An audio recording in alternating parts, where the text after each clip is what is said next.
கிரைஸ்தலா தேவப்பிள்ளை அனைவருக்கும் ஸ்தோத்திரம். யோவான் நற்செய்தி 5ஆம் அதிகாரம் 1 முதல் 16ஆம் வசனத்தில் சில கருத்துக்களை உங்கள் முன் வைக்க விரும்புகிறேன்.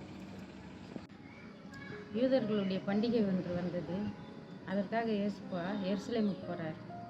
எபிரேய மொழியிலே பெதஸ்தா எனப்பட்ட ஒரு குளம் இருந்தது.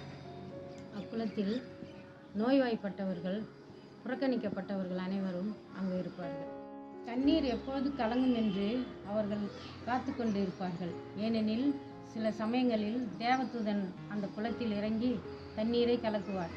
அப்பொழுது முதலில் யார் அந்த குளத்தில் இறங்குகிறார்களோ அவர்கள் குணமடைவார். 38 வருஷமாக வியாதியில் இருந்த மனுஷன் ஒருத்தன் அங்கே இருக்கிறான். வெகு நாட்களாக அவன் அங்கு இருப்பதை அறிந்த ஏசப்பா அவனை நோக்கி, நீ குணமாக விரும்புகிறாயா என்று கேட்கிறார்.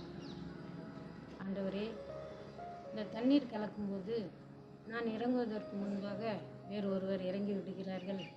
என்னை அங்கு கூட்டிச் செல்ல ஒருவரும் இல்லை. இயேசு அவனை நோக்கி, உன் படுக்கையை எடுத்துக்கொண்டு நட என்றார். உடனே அவன் குணமாகி தன் படுக்கையை எடுத்துக்கொண்டு நடக்க ஆரம்பித்தான். அன்று ஓய்வு நாள். திருச்சட்டத்தில் ஓய்வு நாள் மிகவும் கடுமையாக அனுசரிக்கப்பட்டது. ஆனால் ஏசப்பா இதை வாழ்வளிக்கும் சட்டமாக மாற்றுகிறார். 38 வருஷம் ஒரு நோய்வாய்ப்பட்டிருந்த மனுஷனை படுக்கையை எடுத்துக்கொண்டு நட என்பதன் மூலம் அந்த ஓய்வு நாளுக்கு வாழ்வு கொடுக்கிறார்.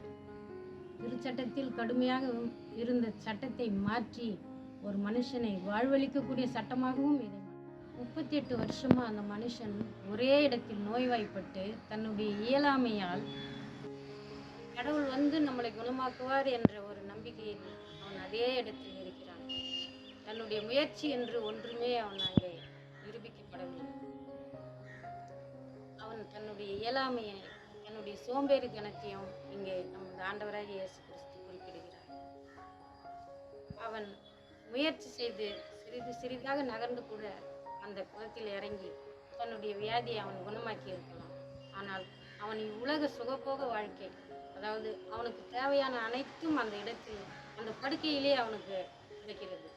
இதை அவன் சாதகமாக பயன்படுத்தி கொண்டு அந்த ஒரே இடத்தில் தன் வாழ்நாளை கழிக்கிறான். ஆனால் இயேசுப்பா அவன் மேல் இரக்கம்பட்டு ஒரு கோபப்பட்டு கூட அவனை எழுந்து உன் படுக்கையை தூக்கி கொண்டு நட என்று கூட சொல்லியிருக்கலாம். அவனுடைய சோம்பேறி தனம், அவனுடைய இயலாமை. மக்களாகிய நாம் இவ்வுலகத்தில் நம்மளுடைய சின்ன சின்ன ஆசைகளையும், இந்த மாய உலகத்தில் இருக்கிற சுகபோகங்களையும் ஒரு வலையாக பின்னி கொண்டு, ஒரு படுக்கை அறையாக வைத்துக்கொண்டு இந்த சிறிய இடத்திலேயே நம் வாழ்நாளை கழிக்கிறோம். அதை விட்டுட்டு விண்ணுலகிற்கு போக வேண்டிய அந்த முயற்சியை நாம் எடுக்காத இருப்பது. ஓய்வு நாளில் அவர் சட்டத்தை மீறிவிட்டார் என்பதற்காக ஏசப்பாவை கொலை செய்ய வகை தேடினார்கள். ஆனால் அவர் சட்டத்தை மீறவில்லை. அச்சட்டத்தை அவர் வாழ்வளிக்கும் சட்டமாக மாற்றினார். நமக்கெல்லாம் புது வாழ்வு கொடுத்தார். இந்த சட்ட மீறல்கள்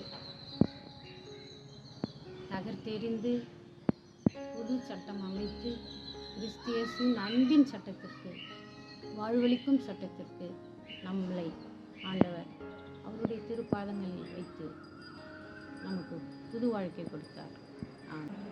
இயேசுவுக்கு புகழ், இயேசுவுக்கு நன்றி. ஆமென்.